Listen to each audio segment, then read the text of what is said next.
Hello, everybody. This is my classics review for Transformers. And no, I'm talking about the 2007 one, not the 1986 one. Although, now that I think of it, I want to do a review of the 1986 one. So, expect that soon. I don't know when, but soon.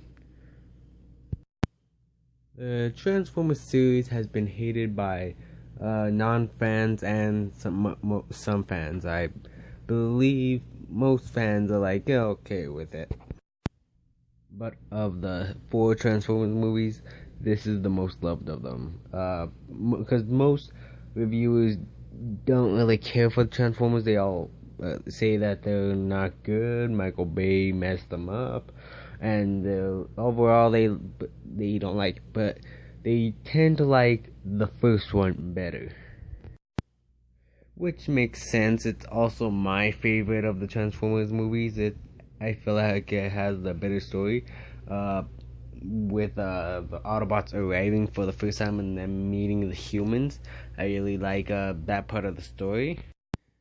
And they only said to put only a few Autobots and a few Decepticons. They didn't get like a whole bunch like in Dark of the Moon or Revenge of the Fallen or Age of Extinction. They were set on like 5 Autobots in the first one, and I can't remember how many Decepticons. I'm gonna start off with the cast. I'm gonna start off with the human cast. Shia LaBeouf playing Sam Witwicky. Sam Witwicky, I'm believing, is taking inspiration from Spike Witwicky. So Sam is a teenager and he's very much the awkward kid in school. He likes this girl named Michaela Baines, played by Megan Fox, and he has a friend. I can't remember the friend's name. Next is Megan Fox playing Michaela Baines, Sam Witwicky's Cress.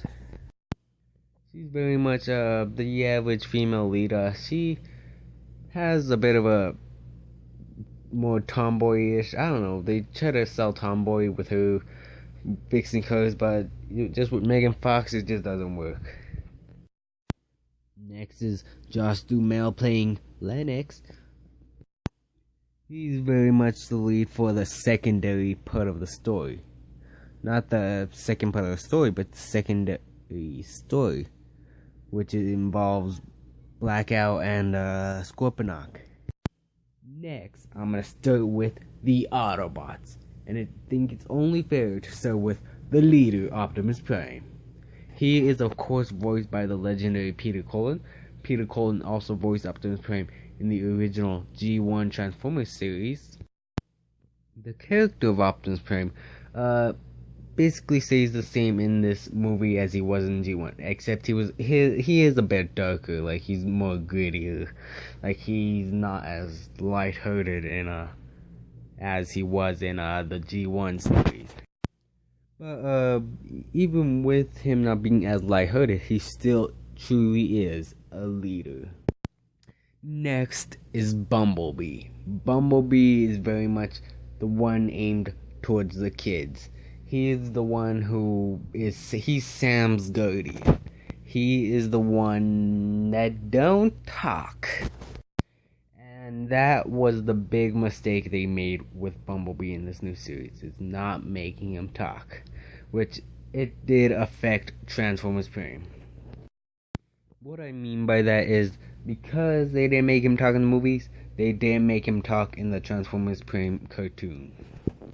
It kind of takes away from his character. Like, he doesn't have a voice, so until the end where he gets his voice, but he loses it in the next few films. Like, he doesn't have it anymore, which that sucks.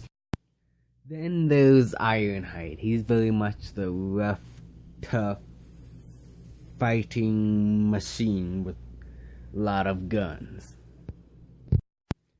He's basically the Hound of the first 3 movies. This is my favorite movie with Ironhide because the second and the third one didn't really show him off. He was more a side character. Ironhide is not my favorite Autobot, mainly because I'm more of an Optimus Prime fan. But if Optimus Prime wasn't there, Ironhide would be my favorite, definitely. Ratchet. Ratchet's okay. I really don't feel like he's much in the series. He's just kind of there. This is the movie that showcases him more, though. He's Ratchet. That's basically it. Next is Jazz. Why'd they have to kill him off? Seriously, they kill him off in the first movie with maybe giving him one cool shot and that's it. They could have really brought him out, like, for all we know, they could have left him alive and then we wouldn't have seen Sideswipe, so maybe his death did bring something, I don't know. Now to the Decepticons. First off, Megatron. He was cool in the end, that was it. He's basically what Megatron should be. Except they kept him until the end. If they would have brought him in a bit sooner, he might be more my favorite Decepticon. Starscream. I don't know.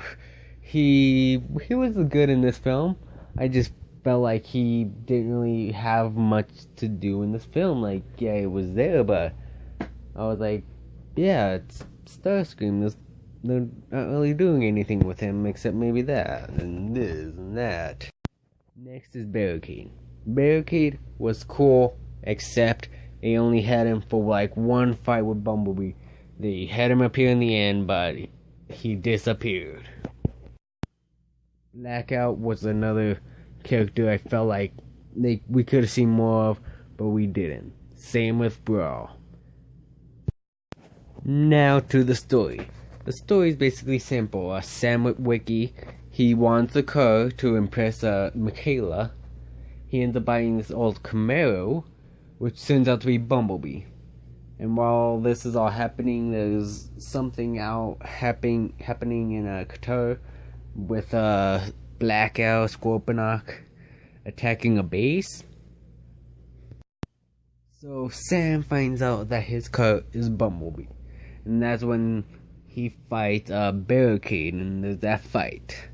Next comes in the Autobots. They come from these, I don't know, protoform meteors, I guess? I don't know. But that is my favorite part in the whole series, where they're just coming down, changing into their vehicles, and you just hear the score playing, Arrival to Earth. So, the Autobots warn Sam and Mikaela about Megatron and what they need the glasses for. So, they're looking for the glasses, and then comes in, what's it called? Sector 7, which is, I don't know, I guess supposed to be like the Men in Black or like Area 51. I guess, I don't know. Yeah, but they come in, they are looking for the Autobots. They take Sam and Mikaela, but they get stopped by the Autobots. But at the end of that little mess around, they end up taking Sam and Mikaela and Bumblebee. So now they're taking whoever's had contact or knows anything about the Transformers, and they're taking them to Sector 7 in the Hoover Dam. So Sam learns that Sector 7 has the body of Megatron and the Allspark. So, while this is all happening, a little bot named Frenzy, which is a Decepticon, he sneaks into Sector 7 and unfreezes Megatron. And that is where Sector 7 realizes they need to help the Autobots. So they release Bumblebee, they let him get the cube, and they take the cube off into the city to hide it. But the Decepticons soon find where it is, taken by Bumblebee, who has met up with the Autobots now. And so the Decepticons meet the Autobots in Mission City, Mission City. So the Autobots battle the Decepticons, like Optimus fights Megatron, Jazz fights Brawl, Bumblebee helps fight Brawl. There's They're trying to take out Blackout, and Barricade is nowhere to be seen. And they are trying to hide the cube from Megatron, but he finds it with Sam. So Optimus fights Megatron to stop Megatron from getting the cube. Eventually, Sam just uses the cube, sticks it in Megatron's chest, and it kills Megatron. Which is kind of weird, because in the game, Megatron does the exact same thing, and it does... Instead of killing him, it creates more life. But I don't get that. The battle's over. Jazz is dead. The Decepticons are dead, except for Starscream. So the humans agree to work with the Autobots, which we will see in the second one, of course. This is the part where I'm going to talk about if I should recommend it or not. I definitely recommend it. Definitely for Transformers fans. If you don't see this, well, I guess you're a fan, but you should see everything, I guess. And for the average moviegoer who likes action movies, you will love this. I mean, if you just love for the action. This is definitely the best Transformers of the four. So, if you're gonna watch one of them, watch this one. This is gonna be the end of the video. Thank you for watching, and see you next time. Bye. Like the video, and subscribe.